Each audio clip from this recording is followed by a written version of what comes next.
So speaking of difficult things and being a lighthouse, Waitress deals with some pretty dark themes. And somehow you found a way to sit down and write music that still makes you feel good and is still, and at times, light and airy and buoyant. So walk us through that songwriting process. How did you watch the film and then come up with the music that you came up with? Well, I think it's kind of what we were talking about, that things exist together. So the darkness and the light, they live actually pretty inextricably linked. Those things live in relation to each other. So I think that embracing that was our friend in terms of bringing this story to life.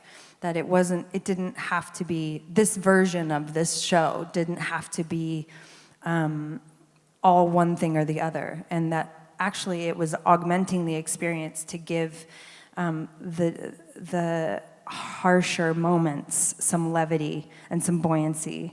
And I think that was actually kind of a nice thing it's a nice thing to watch the audience. I mean, I sneak into the back of the Broadway theater all the time, and my favorite is to catch towards the end of Act 1 where Ogie makes his entrance and he sings Never Getting Rid of Me, and the audience laughs at our wonderful, wonderful performers on stage who tell this story and bring this character to life.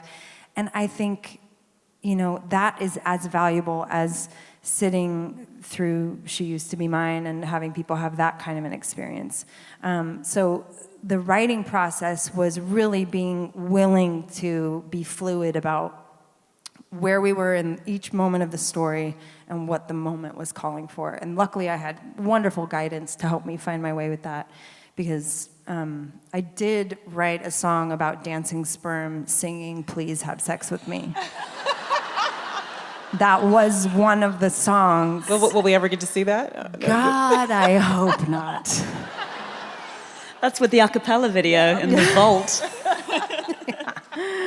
Yeah, they weren't all good ideas. So the process was long. I mean, it took years, but it was so joyful when you found something that fit or that worked. It was such a joyful process.